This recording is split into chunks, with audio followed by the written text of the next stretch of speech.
So, oh, okay, got it. We're recording. All right, so welcome again to our first Red and Yellow Tea, brought to you by the Bylaw and History Committee. We thank you for joining us today. We have a great program in store for you. We're going to learn about tea, the benefits of tea, how the tea started in our community. We're going to learn so much about our club history. We are going to honor some of our sisters in the service in the years that they've dedicated to the organization. So and we're going to play some fun games. There is a little contest for who has the best hat. So we ask that you keep your cameras on so that we can see your hats.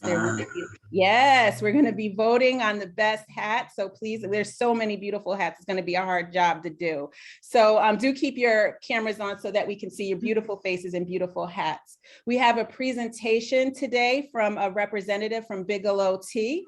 And her name is Betty Johnson. And I'm going to present her to you. We are pleased to present Miss Elizabeth or Betty Johnson, who will be demonstrating the unique qualities of tea to our club today. Ms. Johnson brings with her 29 years of service with the Bigelow Tea Company. She was instrumental in the creation of the customer service department within the Bigelow Tea Company. And since her retirement from official office, she continues to provide presentations on tea within the community. She has been an avid tea drinker for all of her life and has a medical background. And she's so excited to present to us the qualities of tea. And we are excited to have her. So Ms. Johnson, Betty, take it away. Thank you so much. It's truly a pleasure to be here, ladies.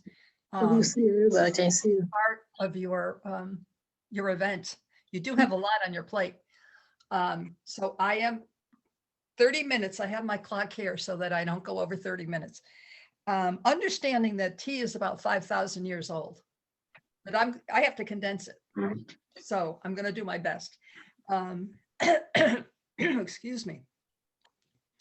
Well, there's about over 30 countries that produce very, very fine tea all around the world.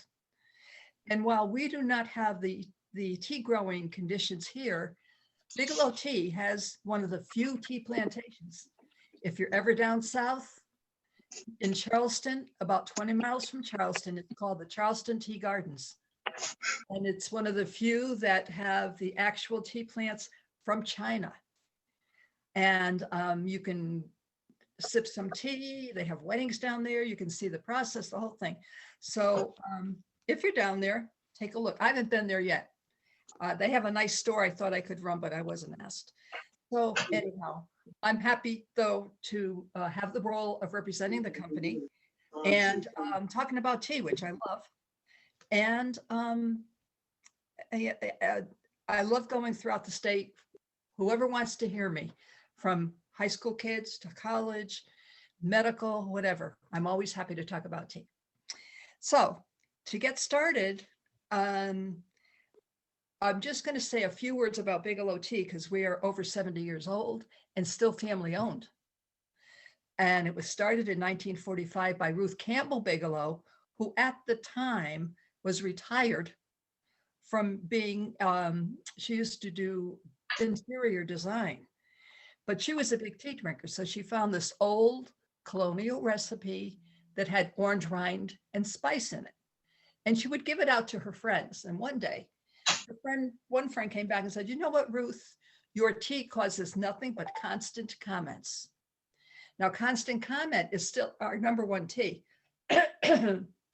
Excuse me. It's nice to be in Connecticut, but it's not good for allergies, so I apologize. And during that time, they had one son, David, and David and his wife took over the company in about 1964. And up to that point, it was really just constant comment. And they introduced plantation flavored tea, and that became popular. And they sold their tea in department stores, but she wanted to get into the grocery business. And so she would bring her tea to the grocer. Back then it was loose tea. There were no tea bags yet. And they were not interested. They said, nah, but there was a customer in back of her that smelled the constant comment and bought the whole case. So she came up with an idea of a whiffing jar. She put the tea in a jar, gave it to the grocers and said, just put this next to your cash register and see what happens.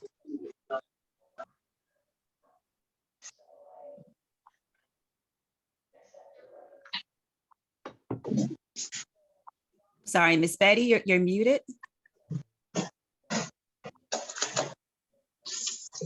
Yeah.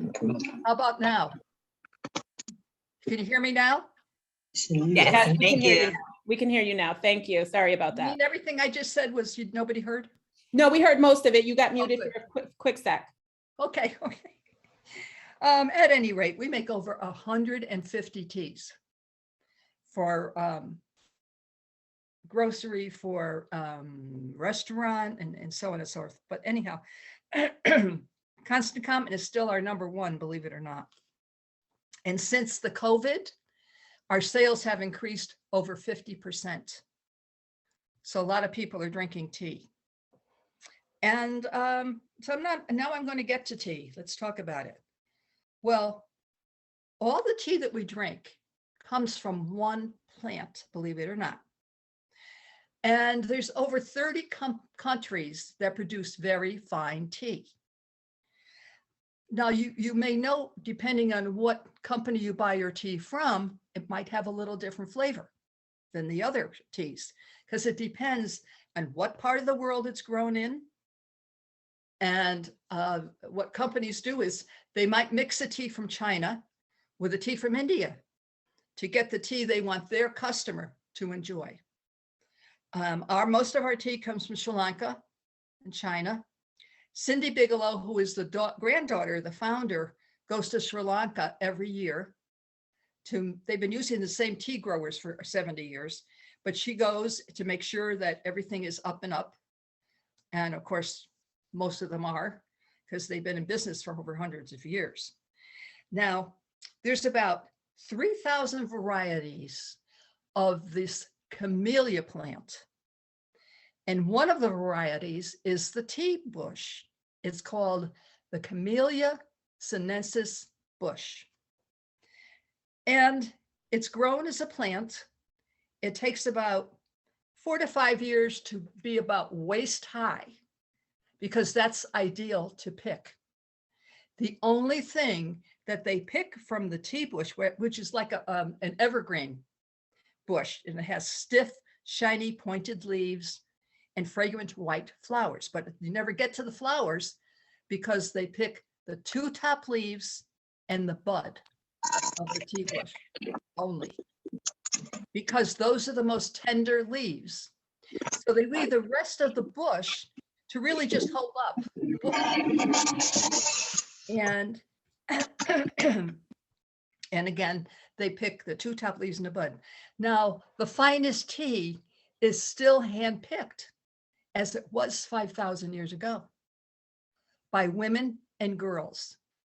They have baskets that they put on their shoulder, and they go and they pick the 2 top leaves and the bud of the tea plant, and then they bring it back to the manufacturing plant, where the men take over the process. Now, there's 3 main components in tea, in the tea leaves. You have caffeine, which is very slowly released. And the caffeine in tea, if you took a cup of tea and a cup of coffee, would be about 30 milligrams of caffeine in tea versus 120 or 130 in coffee. So that's always a good thing to keep in mind. And it's very slowly released.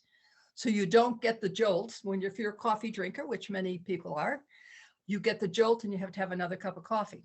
With tea, it's more evenly distributed, and so you don't get the jolt. The caffeine in tea works with, it's called L-theanine, which is another component in tea. And so it's interesting because the L-theanine works with the caffeine to keep you relaxed, but it keeps you very focused. I find that really interesting. And I heard one of the women commenting how even chamomile, which of course is an herbal tea, and I'll get into that, is very relaxing. It is. And if you drink a cup of chamomile tea in the evening, you're going to relax. We have our product is called Sweet Dreams. So it's chamomile, rose hips, and other things in it, but it does not have the tea leaf in it. And so your chamomile has no tea, so no caffeine, which gets confusing at the store.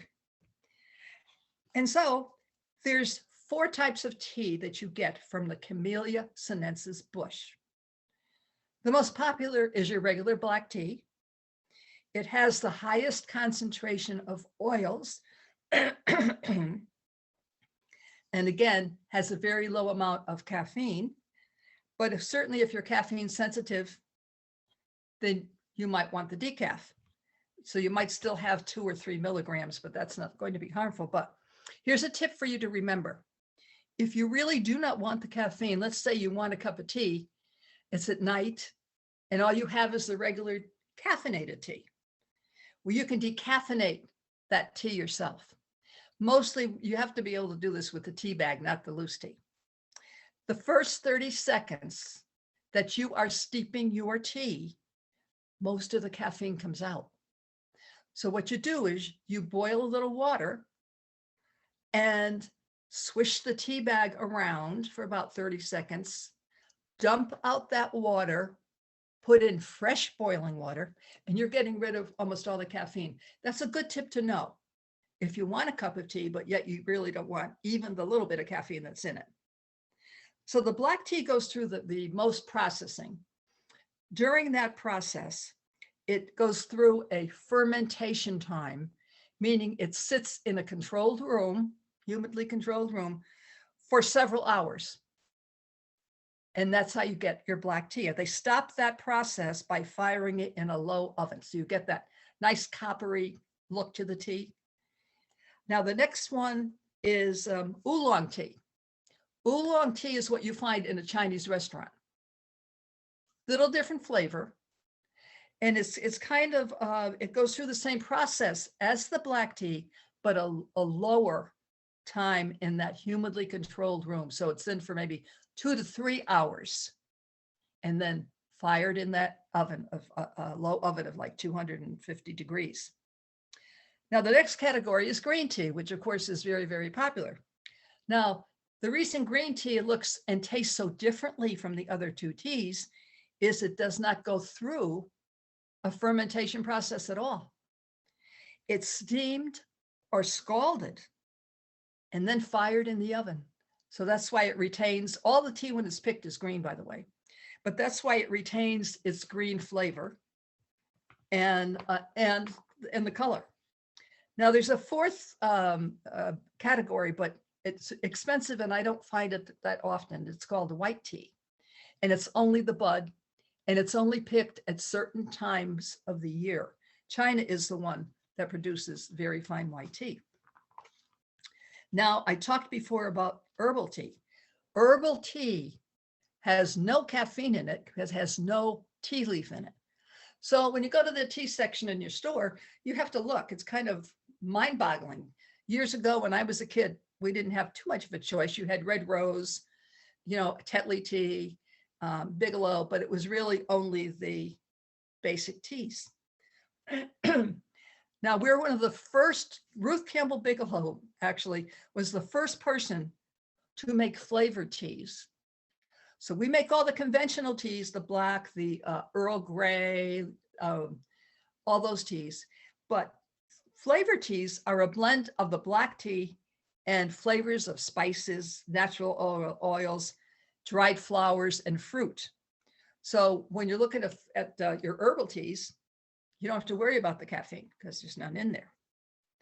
Now, one of the things that tea boasts about is it has a, I'm really sorry.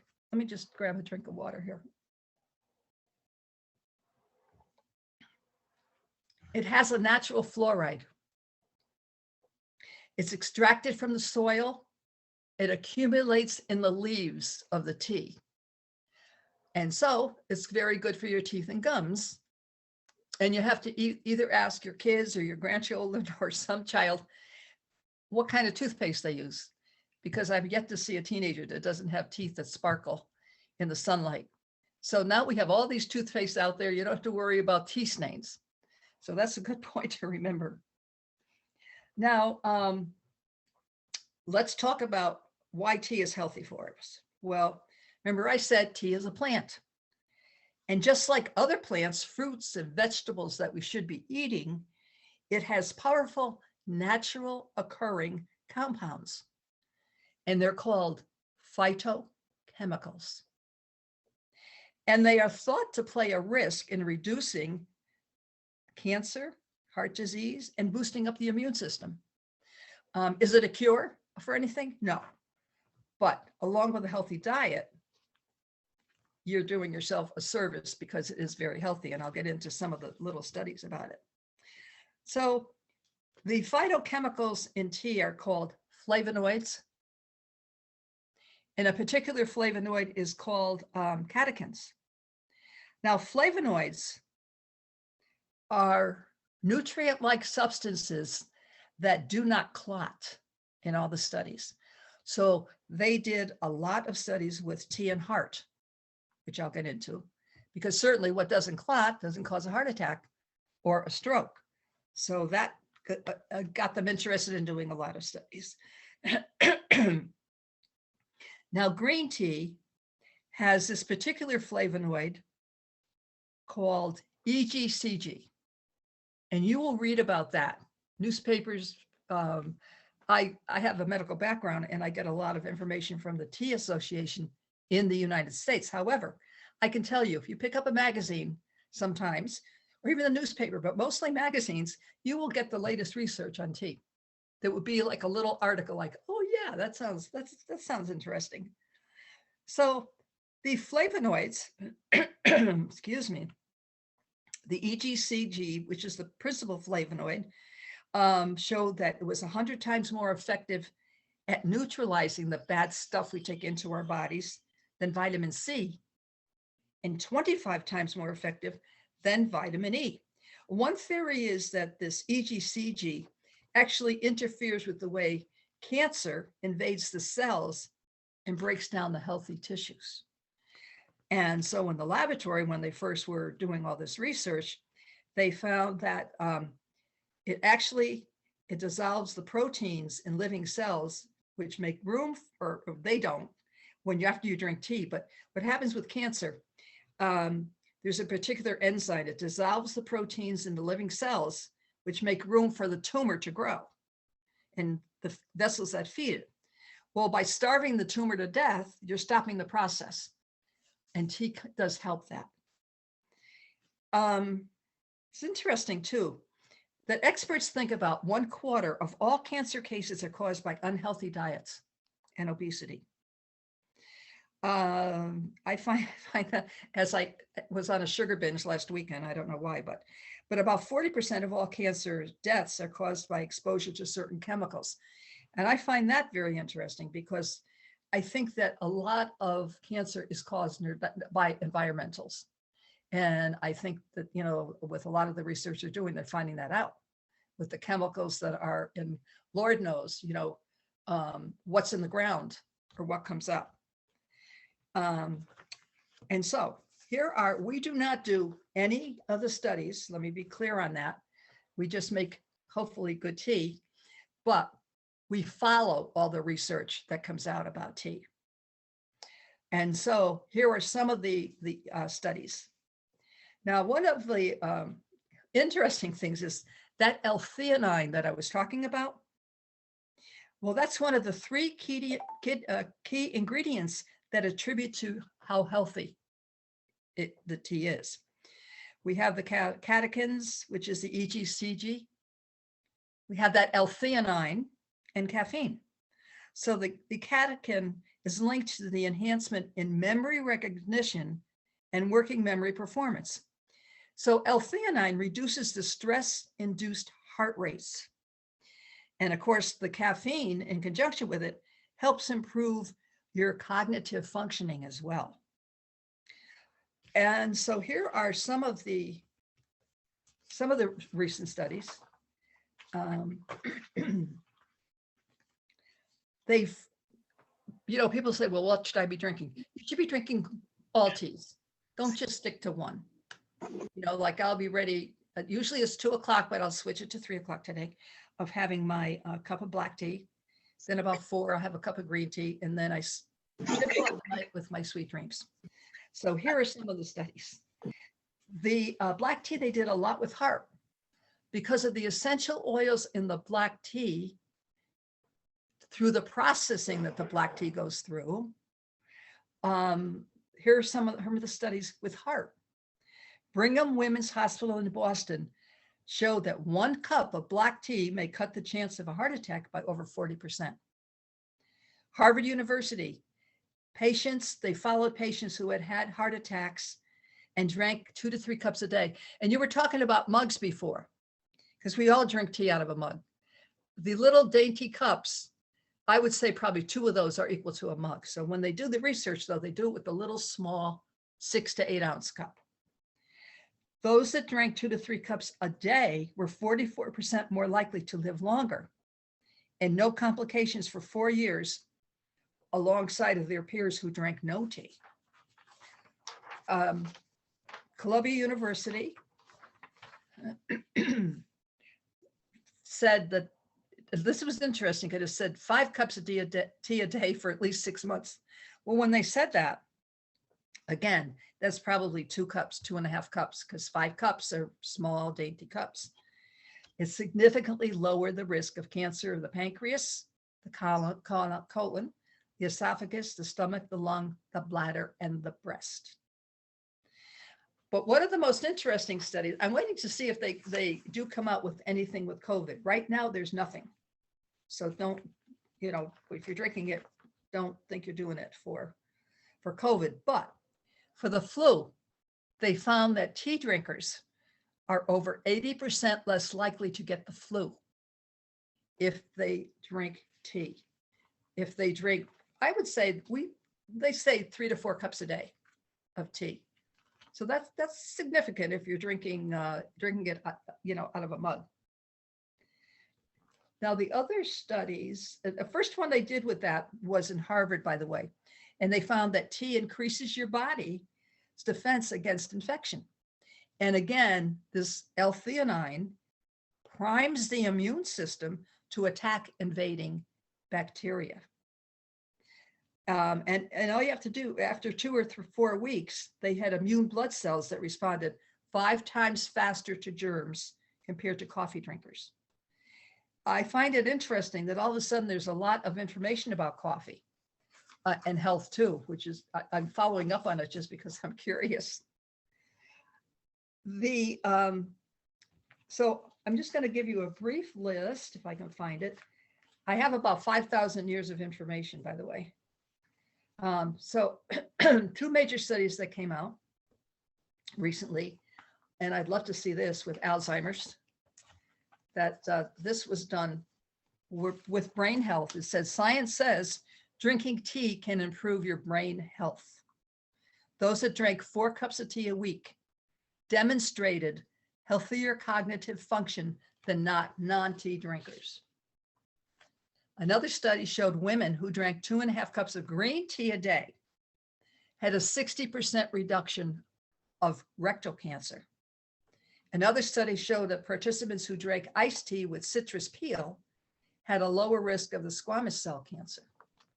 So all these studies, again, are coming out, and you will see a blurb somewhere about it. The other one that's important is type 2 diabetes. We know it's one of the fastest growing health threats of our time. Let's face it, when you see what people are eating, what they're advertising and telling you to eat. But consuming tea can help you smooth out the spikes in your blood sugar levels that are triggered by snacking on sweet treats, scientists claim. So that would be very, very nice if that happens. It reduces the sugar levels in the body that when adults are given sucrose-laden drinks. The compounds found in tea seems to block the sugar from entering the bloodstream. So I'm filling you up here with a lot of information, and I don't want to really confuse you. But here's the latest that came out of sipping tea and viruses. They say that if you gargle for 30 seconds in the morning, make sure you let your tea cool. Don't do it with hot tea that you've just made. If you gargle for 30 seconds, you are actually preventing, again, getting a virus for up to 80%. Because a lot of virus starts here in the throat. And it's a simple thing to do. So those were some of the latest actually information on tea, and I'm trying to be mindful because I know we're getting close to 2:30. So let me see. Do you have any questions? Like, I'm throwing a lot of information at you.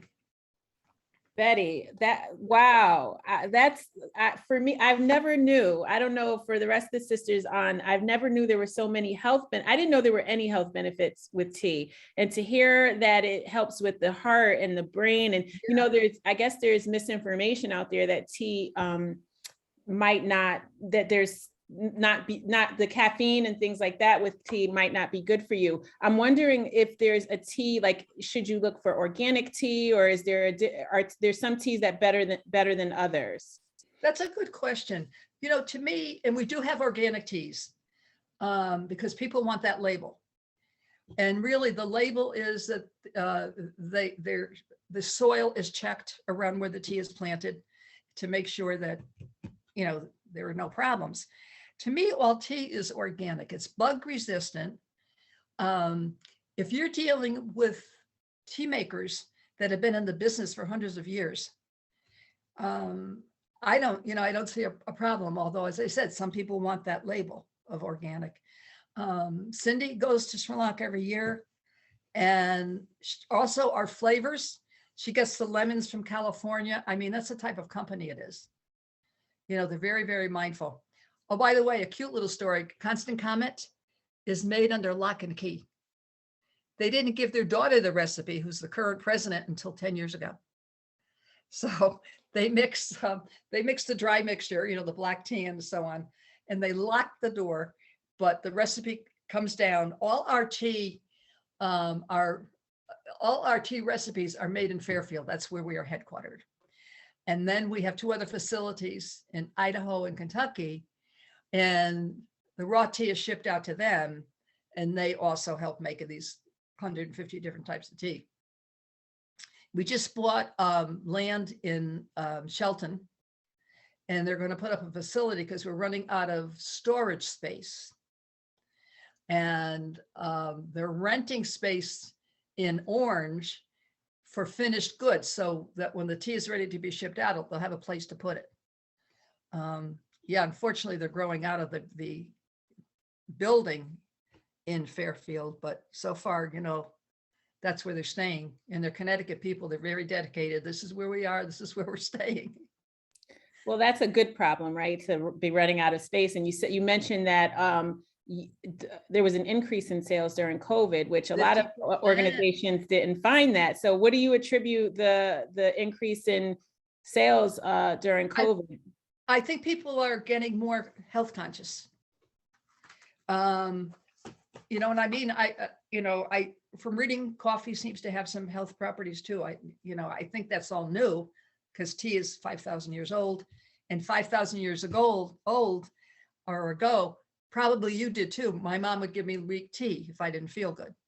So tea has always had these properties for health of, you know, stomach aches, headaches, and so on, fevers. And where a coffee, I think, is just new coming aboard. But it's an interesting product. Let's put it that way. And it was fun that I would a tea drinker to work for a tea company. What's better than that? Right. It sounds like you had so much more information to share with us. There's so much information. Oh, there's so much. Yeah. Anybody else? Does any other of the sisters have any questions? Dr. Kinder, did you have a question? You're muted, Dr. Kinder. Am I still muted? Nope, we can hear you. And I'll get you right after, Scotty. Okay. All right. I noticed when you were talking about the teas and you changed to talk about teas that can affect your health in the studies, that you were more in the herbal teas and low caffeine teas than the others. Oh, I didn't mean to, I don't think to dwell on Yeah, that. Oh, I okay. know why. I just finished here's a great, and I heard somebody mention this, herbal tea I have every morning, lemon ginger. What Lemon a, ginger, yeah. what a combination to get you going in the morning. Primes you for whatever you're going to put in. Is that, but I hear what you're saying. I was just listening to your patterns, and Yeah. it seemed as though that the teas Interesting. that you were mentioning fell under the low caffeine levels or herbal tea levels. And I Okay, just wonder whether that was an advantage or disadvantage, you know. well, because I drink all teas, I may have misspoke about that, because I do, of course, drink all teas. I'm more inclined to drift toward some of the the decaffeinated teas, because I have hypertension, which is under control. But like at nighttime, I wouldn't have a cup of caffeinated tea. I would have, decaf. But during the day, I certainly drink it. I have a basket filled with tea that I never get to the bottom of, so I can drink all kinds. Thank you, though, for that. I need to be mindful of that. Thank you. Thank you for your question, Dr. Kinder. We're going to move on to Scotty, and then Karen, we'll get you next. Thank you. One of the questions you touched upon or emphasized is the benefit of tea with different kinds of ailments, health, cancer, or what have you. Like a country like, in England, where they are avid tea drinkers. In terms of, have you heard any study based on, like cancer health benefit for them opposed to American people? That's a very good question that I can't give you an answer to, because if I don't give you anything that's correct or I've researched, I'm not going to mention it. I know through here in America, oncologists are telling their patients to drink green tea, especially breast cancer patients, along with the therapy. Mhm. I just finished a whole round of lung cancer, which was a total shock because I don't drink, I don't smoke, whatever. And I guess that's cropping up where they don't know, women like myself. But I find it interesting that the oncologists, in fact, the hospital that I go to, I have to bring them tea every time I go in. My treatment is now finished, but I find it interesting that the doctors are taking more of a holistic approach with that, along with the chemotherapy and everything else. But that's interesting. I wonder. I'm going to research that, and Thank you.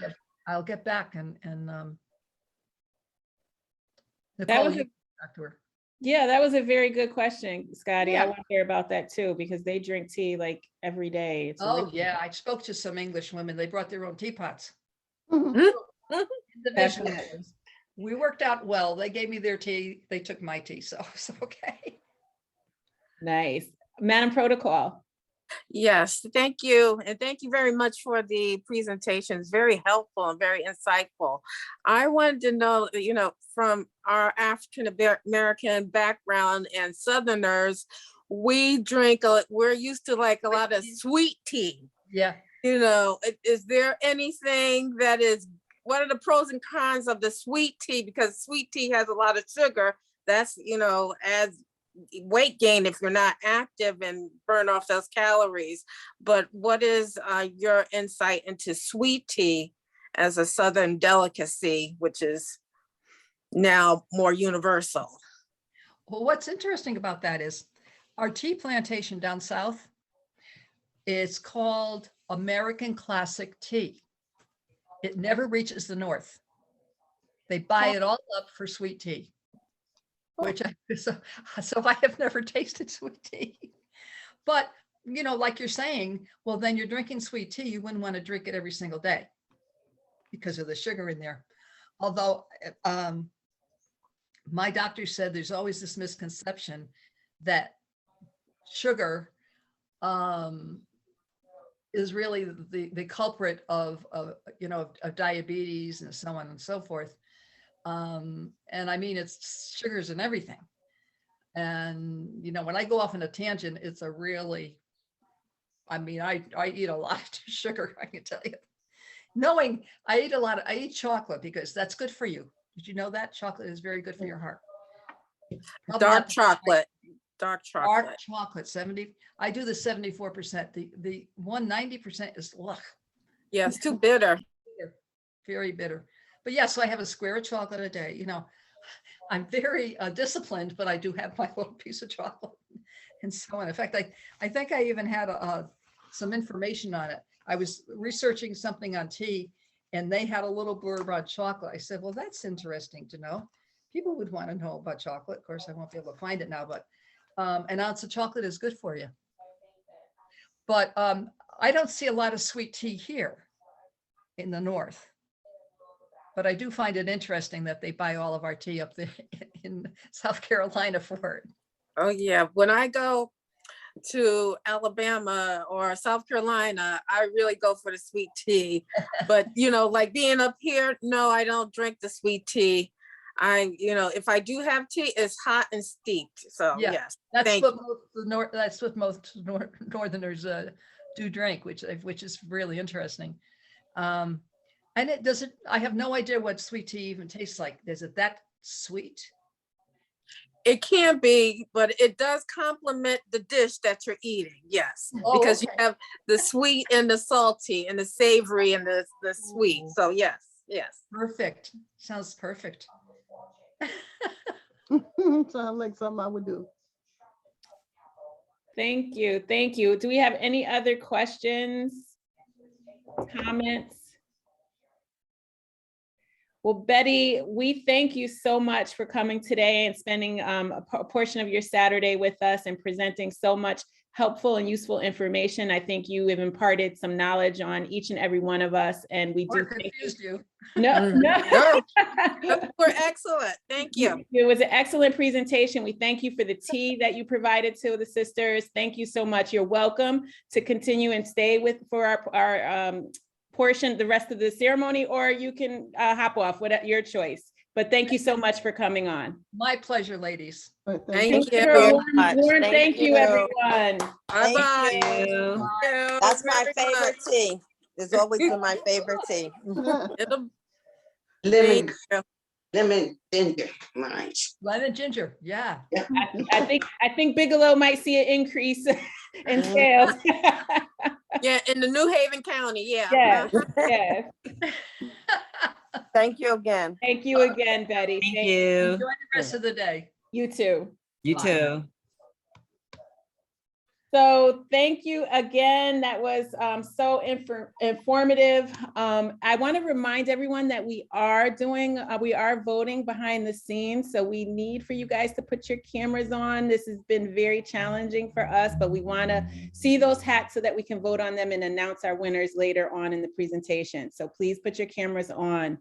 At this time, we'd like to honor a few of our sisters who have dedicated years of service to the organization, who have held roles and offices in the club. And we're gonna have a little presentation now. So Lakeisha, I think that's you. Yep, I'm getting it ready right now. All right.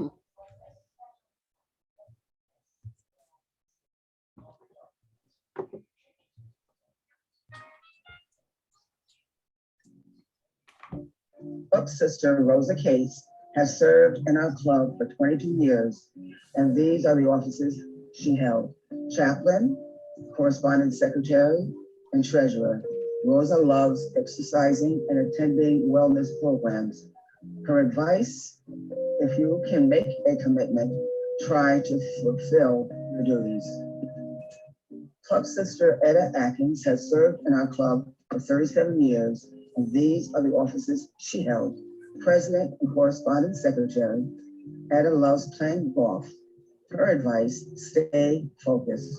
Club sister Etta Jones have served in our club for 38 years, and the office that she held is treasurer. She also contributed to several committees. Etta loves reading, cooking, and traveling. Her advice: it is important to work as a team. Club sister Eunice Johnson has served in our club for 38 years. Eunice loves entertaining, cooking, and traveling. Her advice: share your ideas. Club sister Kathy Foster has served in our club for 38 years, and she has contributed to several committees. Kathy loves volunteering in the community. Her advice: help others. Club sister Elizabeth Foster has served in our club for 40 years, and these are the offices she's held: recording secretary, correspondence secretary. Elizabeth loves reading. Her advice: be ready to work when needed.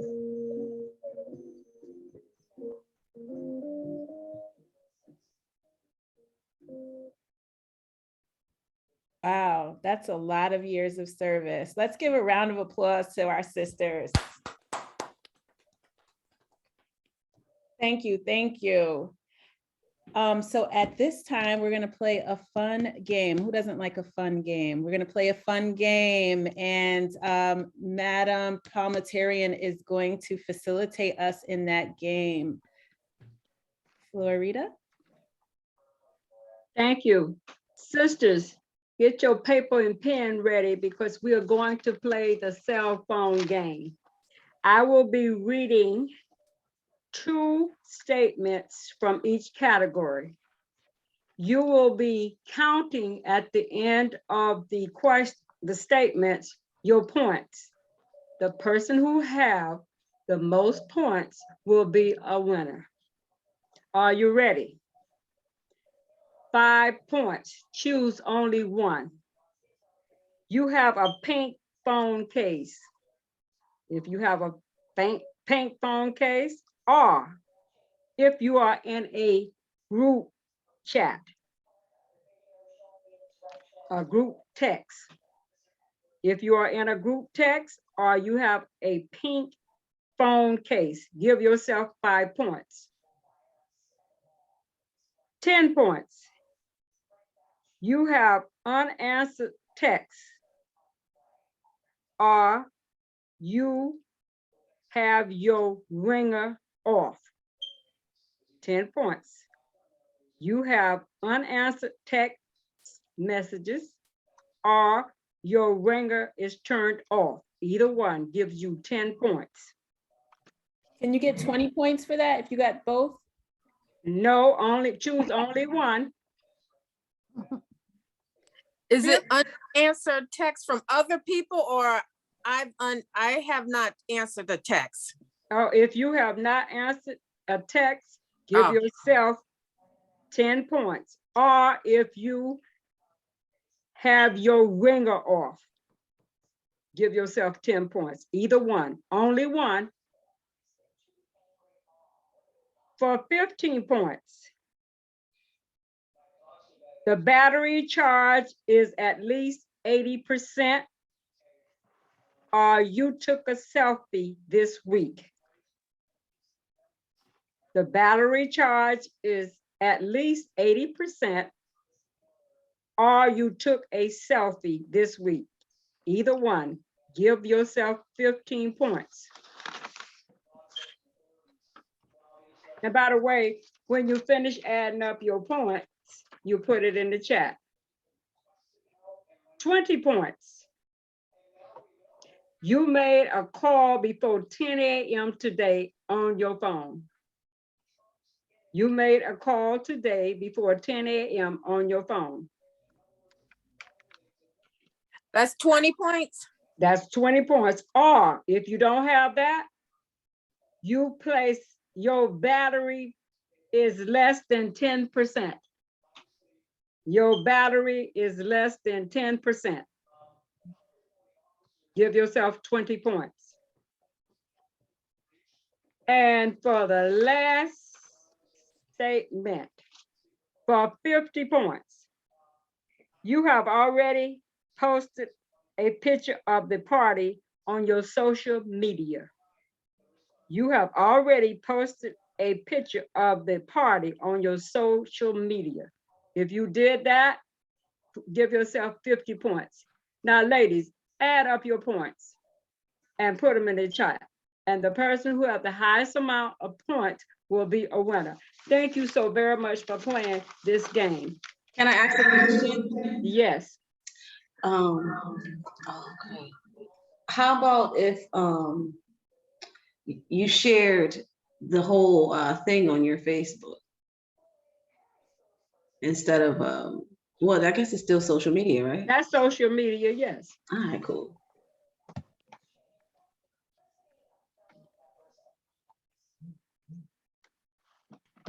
All right, add up your points. We'll wait for our winner. Let's wait for our winner.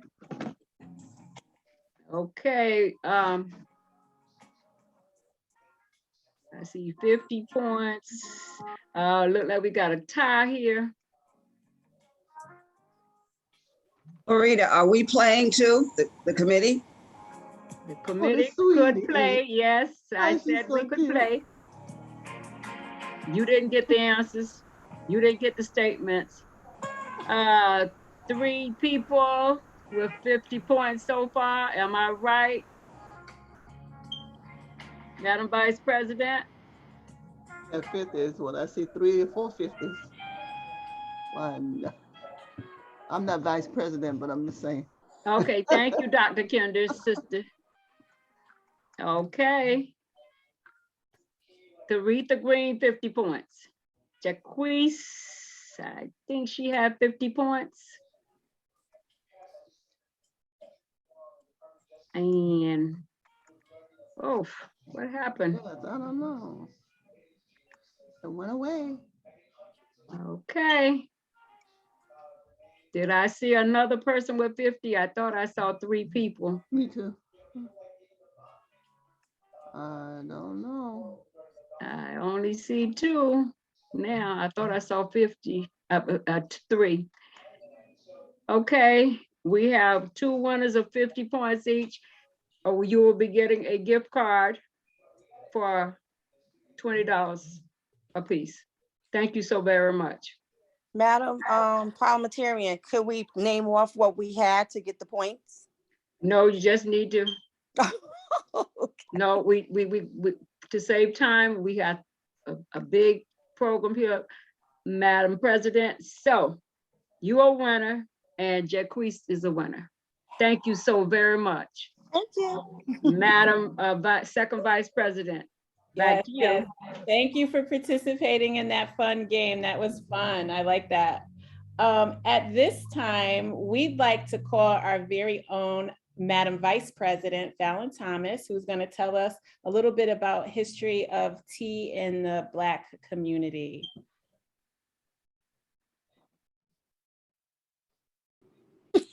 Good afternoon, Club Sisters. Can everyone see my screen? Yes, good afternoon. Yes, I can. Let me just make sure I'm sharing the right screen. All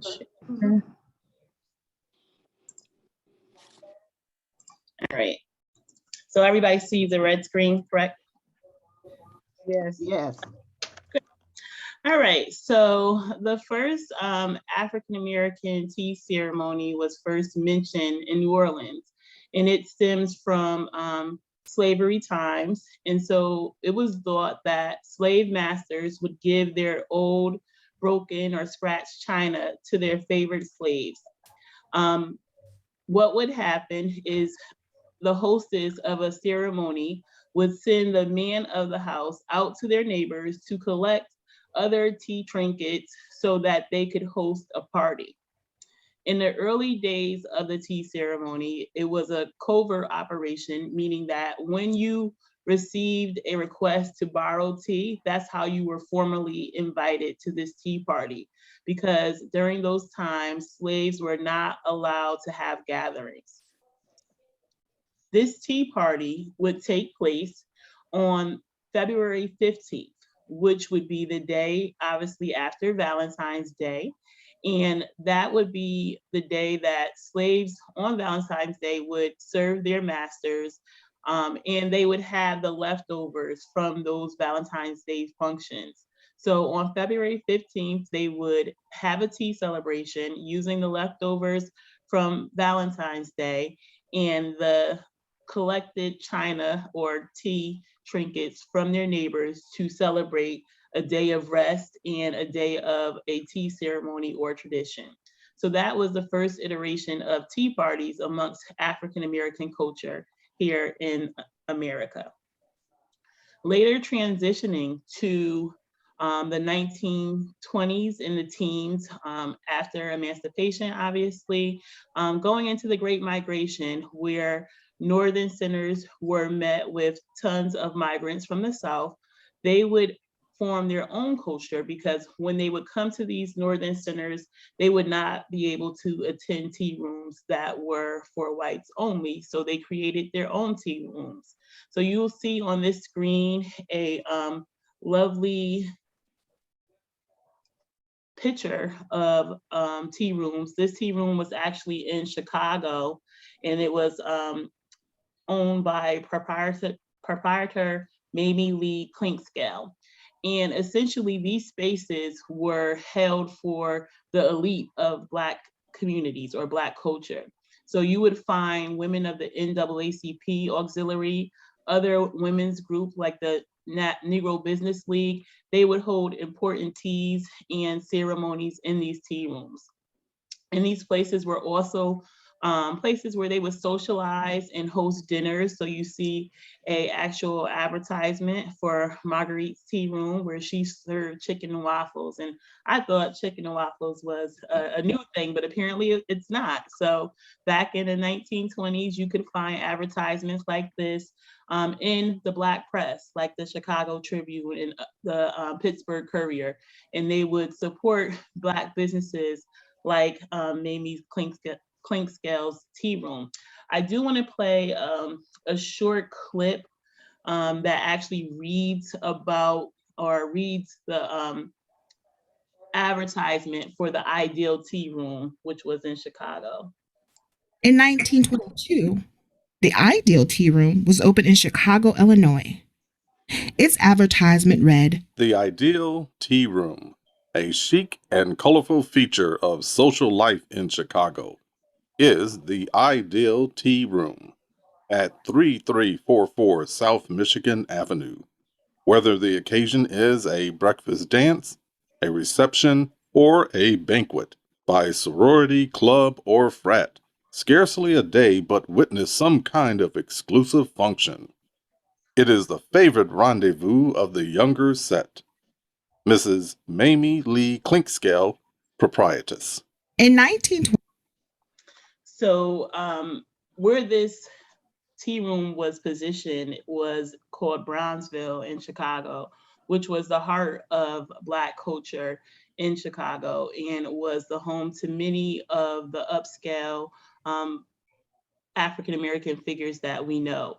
So it was really interesting to find this clip, to see a piece of history, and to understand the importance of tea rooms in Black elite culture. Thank you.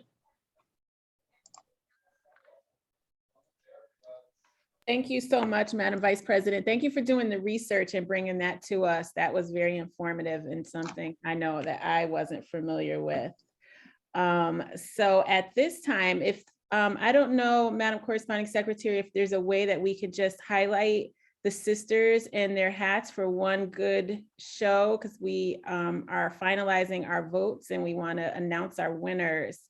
We do want to recognize Miss Layla. Is it Layla? And the fact that you could even put a hat on her and she's keeping it on, that's number one. But she's such a cutie. Smile for us, Layla. Hi, Layla. That is so cute. No, there's so many beautiful hats. And again, it was so difficult. Is there a way that we can pin each sister who's participating? I'm not sure. Carla.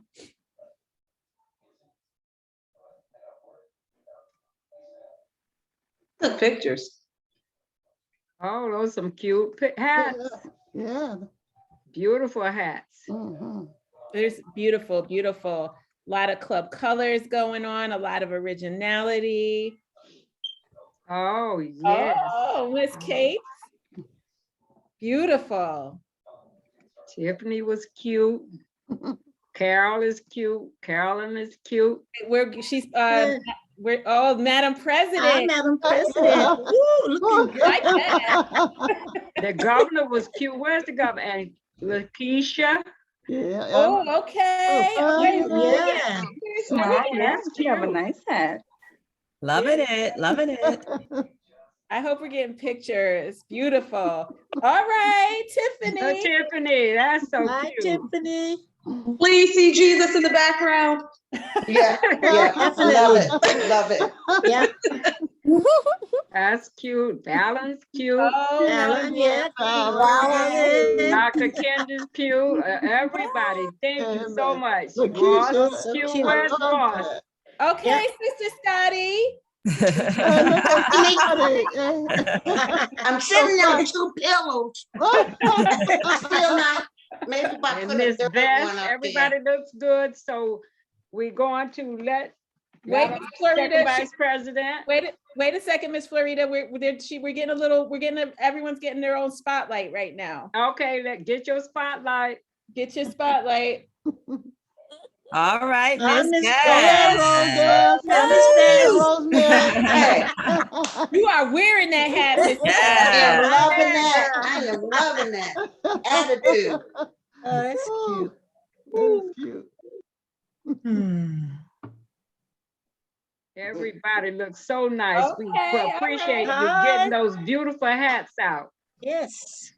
Nice. Yes. Ross, Okay. you look Ross, nice. Miss Love Hatfield. it. Hatfield, yeah. Yeah. All right, Shirley. Shirley.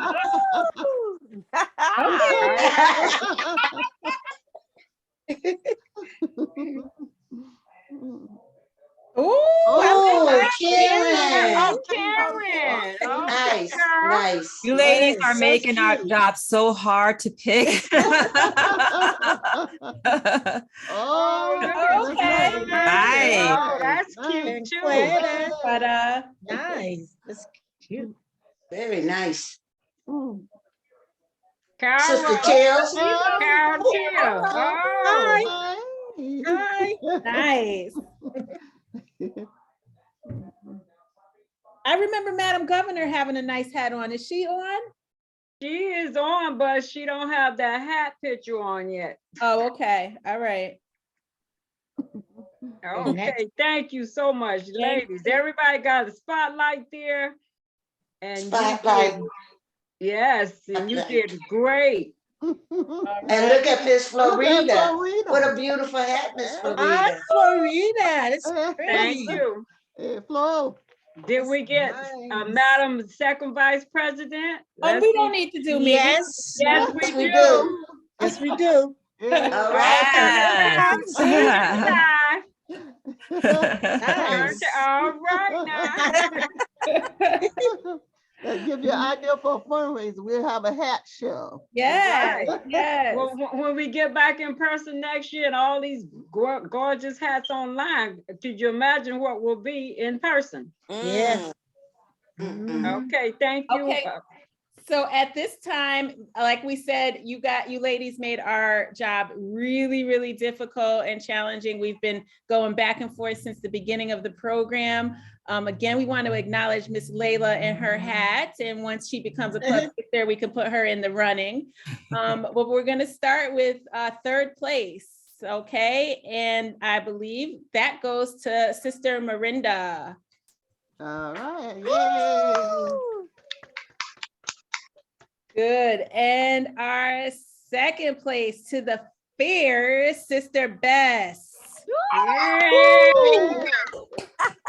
Oh, wow.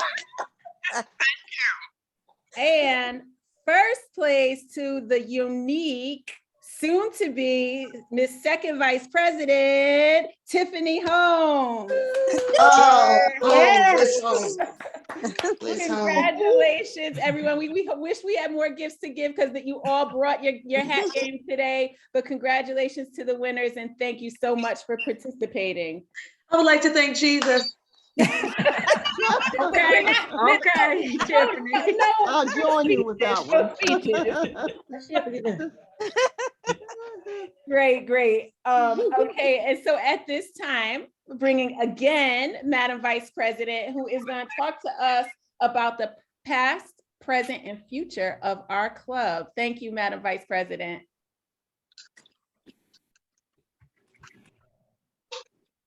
All right. Good afternoon again. And what I will show you is what we presented to the New Haven African American Historical Society in reference to our club. In order to prepare for that presentation, I was able to find some very nice information about our club history.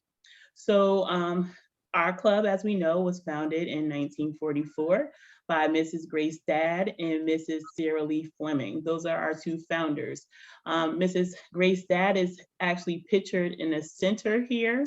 And this was during a conference that was held in New Haven at the YMCA, and we were the host club for this conference. And she's actually passing the gavel to a national president in this picture. So from the beginning, we were at the forefront of this organization and held very important roles in moving the national organization forward. So we should take pride in our club.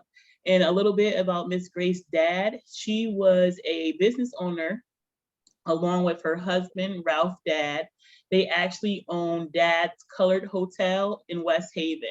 And it was one of the only colored hotels in West Haven and in this area that, you know, allowed African Americans to come and have a wonderful time on the beach. Right now, there is actually condos that sit on top of this property, and it's right at the beginning of the boardwalk of the West Haven Beach. So just imagine back in that day, they had an amusement park that was there, and to have a Black-owned hotel right there in the midst of that. And our other founder, Miss Sarah Lee Fleming, which you would see to the right, is truly a jewel and a gem to Connecticut women's history. She was an educator, a social and community activist, a playwright, a poet, a novelist, and the first African-American teacher in Brooklyn, in the Brooklyn school system, Brooklyn, New York school system. She moved to education with her husband, Richard Stedman Fleming, who was the first Black dentist in Connecticut. She would go on to merge and form different women's clubs, and she received BNP's highest honor, the Sojourner Truth Award, in 1955, and it was bestowed to her by Mrs. Bertha Perry Rhodes, one of our national founders. So to understand our legacy of women that, once again, were at the forefront of this club, and to have honor bestowed from Mrs. Bertha Perry Rhodes, one of our founders. Now that we know we have an award that's even named after her, to see and to hear all of this just made me even more proud for the work that we do in this club, and more proud to support the programming that we do, because we come from a rich history of programming. During those years where our 12 charter members would form, they would, develop conferences and workshops and drives and give donations and collaborate with other community organizations. And they would also foster fellowship amongst our club through social gatherings. So on the lower right-hand corner, you will see where we held our first annual dinner, which would be the equivalent of our Founders Day. So this was a lovely article that was shared about our first dinner that was shared by the African American Historical Society in New Haven. And so to have, once again, this piece of history that represents our club and actually shows that our club, was social and was promoting what we did in a local newspaper was amazing to know.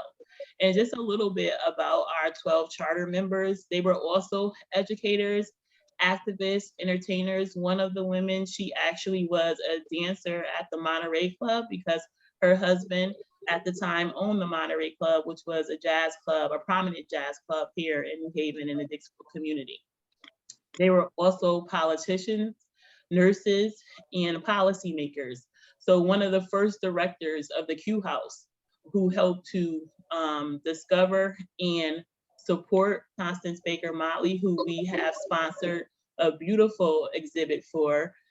She was one of our founders, along with Sarah Lee Fleming, who's mentioned in the autobiography of Constance Baker Motley as being a huge influence in her life. So once again, women in this club making a difference and having an impact in not only local, but national history. So Club Sisters, be proud of our legacy and definitely take part in that legacy by joining in and helping with our programs and creating your own programs that will help to add to this legacy. In the present, as you know, we've done so many things in the midst of a virtual environment through COVID. We've continued to host our lovely Founders Day events. We, were the first to receive a grant for COVID aid, and we've carried on things like getting the word out about voting and helping with voter registration. And as we move into the future, we will continue to support the generations of women that are in this club by hosting and creating programs that support each and every one of us. We will continue to support our national programming aims around leadership, entrepreneurship, technology, and service. And we will continue to be the beacon of this community by hosting things like the Constance Baker Motley exhibit or being a sponsor of things like that, that continue to put us in the spotlight as a premier club in this town. So ladies, we have lots to be proud of, and I'm so glad that I was able to share this information with you today during this wonderful tea where we're honoring our lovely club sisters for all of their years of service and sharing in the legacy that we all have contributed to. And that concludes my presentation. Very good. Thank Beautiful, you. Madam We VP. give Madam Vice President a nice round of applause for both of Beautiful. them today. Beautiful. Thank you so much. Thank you so much. Again, very informative. And speaking of legacies and making an impact in our community and our dedication to the club, we'd like to take this time again to honor a few more of our sisters in the club.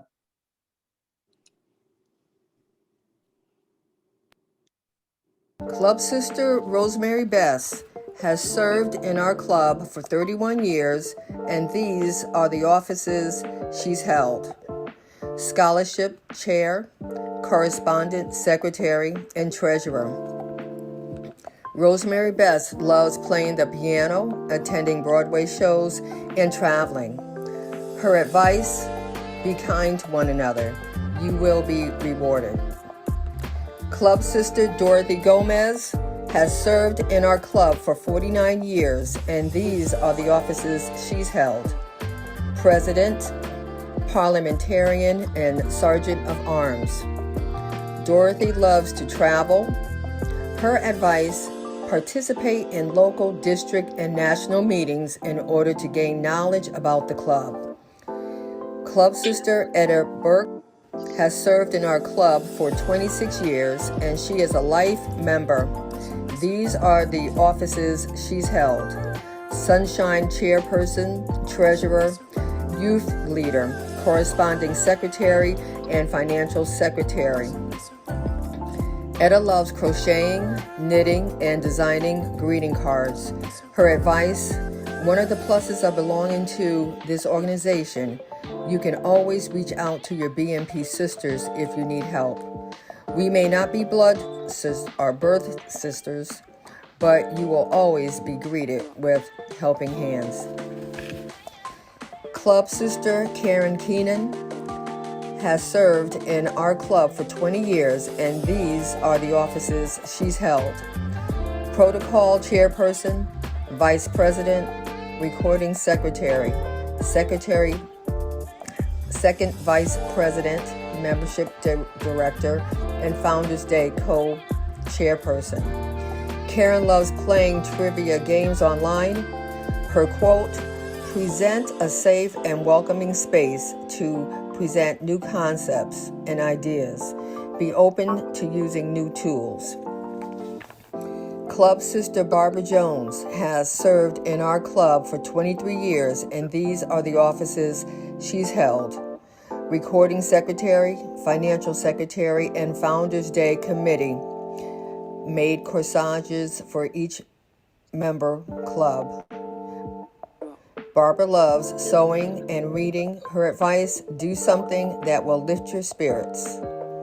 Club Sister Dr. Carolyn Kinder has served in our club for 25 years, and these are the offices she's held. Vice President, Director of Membership, Treasurer, and Co-Chair for Founders Day.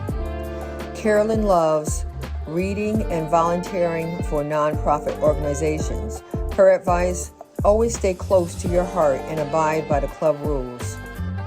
Madam Governor and New Haven Club Sister Evelyn Streeter Frizzle has served in our club for 30 years, and she is a life member. These are the offices she's held. Northeast District Governor, which is current. Parliamentarian and club president. Evelyn loves traveling nationally and internationally. Her advice, we are accountable for ourselves and others because it is our responsibility to help others see their potential. One of Evelyn's favorites quote is by Cassandra Brene Brown. To be a leader is someone who holds her or himself accountable for finding potential in people and processes.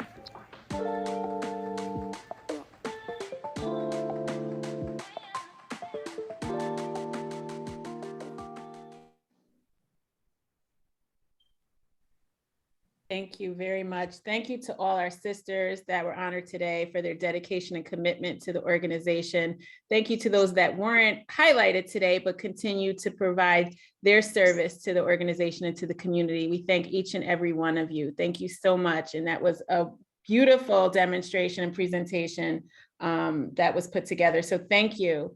At this time, we'd like to call our very own Madam President, Aretha Green. She has a presentation for us. Thank you, Madam Second Vice. Doing a great job. So we have three young ladies, I'm gonna say young ladies, but following sisters who are young seniors, senior members who keep our club vision moving with a purpose. It is important that we mention these three ladies because when they joined the club, they jumped right in and never backed down to anything that was asked of them. If you ask them to fill in their, their answers are always yes. Therefore, we honor you for your work and service to our club. And we thank you from the New Haven Club. These three members are Shirley Allen. She is a life member. She is the past recording secretary. Carolyn Scott. She jumped right in and became our life members advisory person. She's the person that you will go to if you're interested in being a life member. And our last and not least, our Carol Till. She never, ever says no.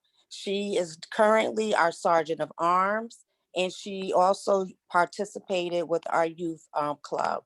Please congratulate these, I'm gonna say young seniors, like Madam Parliamentarian said.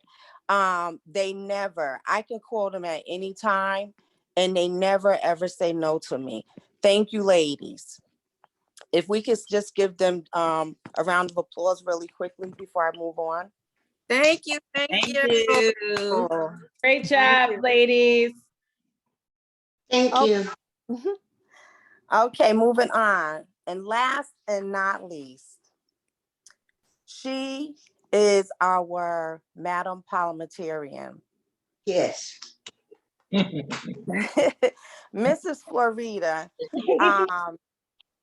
it is important. I know that you did not ask me to present you, but it's important that I do this. This idea was your idea to do this tea for all the ladies who have participated or were a member or are members of this club from the very beginning.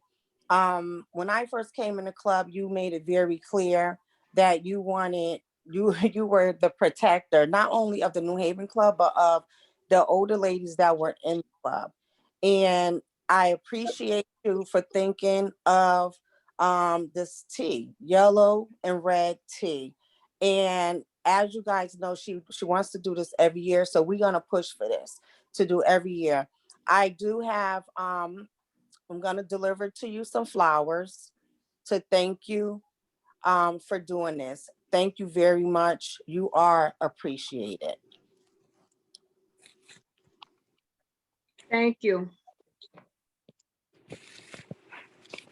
I'm finished, Madam Vice. Thank you, Madam President. And I just want to actually piggyback off of what you were saying. I also want to thank Madam Chair and Madam Parliamentarian for bringing forth this vision, who kept the committee on task, brought this vision forth.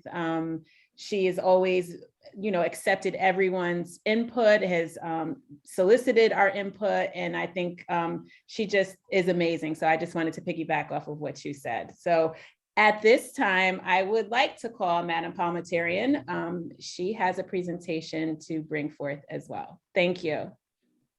Well, first of all, I want to say thank you for coming out. Thank you for being able to take this particular idea and move forward with a purpose. Everything I try to do is to include people who have been in, who is working now, and who will probably be future members of our club. We never know. But I really want to thank the team that I work with. Nicole Macon, who could not be here. Novella, Lakeisha, Shirley Allen, Ross Hatfield, and did I leave anyone out? I think Miss Bush, Sister Bush could not be here, but she constantly called me because she's taking care of her mother. And she would give suggestions. She said, I want to be here, but I always tell people, God first in my life, family second, and community third. So when she called me, that's what I constantly tell her. It's not about me and this, it's about the team that worked with me. We always look for ideas from each and every one. And also, Madam President is on this team. The first Vice President is on this team. And of course, our governors, who also approached me for this position as the parliamentarian. Each and every one of you have gave me advice to move forward with a purpose. And I do not take any of your suggestions or calls for granted. I also thank each of you for helping make this day a success and to really learn about our club. Like Vice President said, we come from a rich history. And when she presented at the summit of the Afro-American program, I called her and she said, yes, I could do that. And I appreciate you doing that. Hopefully in the future, we will get this information to all our club sisters. This is what I would like to put in their hand. I know everything is on computer, but when you have it in hard copy, you tend to go back and read it again. So thank you very much. And for each of the members on our team, not my team, our team, I hope you could enjoy your little gift that was selected for you. And I appreciate everything that you've done, you're doing, and we're going to do. Again, thank you so much. Thank you, Madam Parliamentarian. Thank you so much. At this time, we would just like to acknowledge Madam Governor Evelyn Streeter Frizzle, and thank you for participating today. Not sure if you had anything that you wanted to say, but we did want to acknowledge you on the call today. Not to put you on the spot. No, okay, no, I'm okay. I just wanted to say that this has been a wonderful program. I'm glad it's recorded. And one of the things that I noticed, because I had to take a couple of calls from the president, the national president, so I've been multitasking, but I noticed that Tom Ficklin is carrying this whole entire program on Facebook for us. So we're out here, you guys are just doing an absolutely wonderful, wonderful job. And I've been here in this club for over 30 years, and I am just so happy that I have continued to be a part of the New Haven Club. You guys are super. You do a wonderful job at everything that you do. And I'm just impressed with all of the young folks that we have in this organization. As our vice president tells me, you know what, we are the millennials, so I had to look that up. And I use that, and I tell people all the time, I steal people's idea. I tell them folks from the rest of the clubs, I was like, you went to that conference, I hope you know that all of the presenters were millennials. So that was not my statement, but it came from our vice president. So it is so great. I love people. I love you guys. I do believe in doing things the correct way. So sometimes I may come off a little raunchy, but it's not that I don't love you. I just think that for us to survive, we have to follow the rules. So, and you look beautiful. I love it. I just can't wait till we get back in person and can take some pictures, because I'm tired of seeing old pictures up on our webpage. Let me just be silent right now, but this has been great. And I just look forward to us doing it again. Oh, and yes, one last thing was that we definitely need to get that history down, because I think over the years, what's happened is that we talked briefly about the New Haven history. I've looked through tons of journals, but it never has gone into detail about the impact of what impact we really played in establishing this organization, and not just in the New Haven area, but as far as the national. So keep up the good work. Thank you, Madam Vice President, because you really know how to go in there and dig and get the stuff. So we appreciate you. Appreciate you too, Madam President. I really do. And all of you, thank you, thank you, thank you. I'm finished. Thank you, Madam Governor. Thank you so much. Again, the committee would like to thank you all for participating. We hope that you enjoyed the program. Thank you, sisters, for attending. Thank you to those on Facebook who might have been joining us. Thank you so much. And we hope you enjoyed it. And we can't wait till next year to do it again. Sister Carolyn Scott, I believe you're closing us in prayer. Oh yeah, that is a fact, huh? Hey, once is not enough. Well, oh gracious Father God, we thank you for your presence in this awesome event, this loving event, this historical event, where we have learned about tea and the history of our club.